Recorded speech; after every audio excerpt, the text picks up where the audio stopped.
And in our top business story today, UAE consumer confidence recorded the highest score in the Middle East and Africa during the second quarter of the year.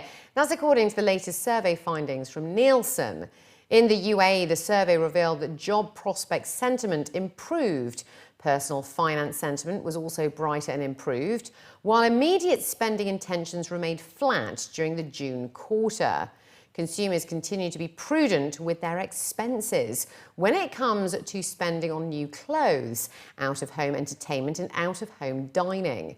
In the 6 Middle East and African countries measured, confidence scores, which ranged from a high of 109 in the UAE to a low of 78 over in South Africa, have been relatively consistent in each country over the past 3 or 4 quarters. Confidence in Saudi Arabia and Pakistan remained at 104 each, unchanged from the first quarter. Egypt's score of 81 increased 3 points from the first quarter, while Morocco's score of 83 declined by 1 point. Global consumer confidence held steady in the second quarter of 2016 at 98, an index score that was flat from the first quarter. North America was the only region to sustain growth momentum in the second quarter, with a 3-point confidence increase to 111. Established in 2005, the Nielsen Consumer Confidence Index is fielded quarterly in 63 countries to measure the perceptions of local job prospects, personal finances, immediate spending intentions, and related economic issues of real consumers around the world. Sharjah's economic strains and rising government budget deficit have been cited by credit rating agency Standard & Poor's, which has changed its outlook to negative and warned it could downgrade the Emirates' debt rating. Despite the warning, the agency reaffirmed Sharjah's current long and short-term debt ratings at A and A1, respectively, citing the strong support that it receives as a member of the UAE Federation. Although Sharjah has a relatively diverse economy and is not directly dependent on oil and gas, S&P cited its exposure to oil-dependent neighbours as the main reason for slower growth. The ratings agency also noted the sharp upwards revision to Sharjah's population estimate after last year's census, which had a profound impact on the calculation of its per capita GDP, dropping by a full $10,000 per person annually. The census revealed a 63% increase in Sharjah's estimated population, and although it is a big commuter location for residents of its costlier neighbour Dubai, the huge demographic change sharply lowered S&P's view of the economic growth in the Emirates. For the period 2010 to 2019, S&P estimates the trend of GDP per capita growth to just 1%, the bottom of its peer group range. In addition, for S&P, a related concern is the government's net debt, which doubled last year to 10% of GDP and is estimated to reach 14% of GDP this year. The UAE is leading the GCC in smart building initiatives, with more than 2/3 of the 1,236 leadership in energy and environmental design, or LEED certified projects in the region.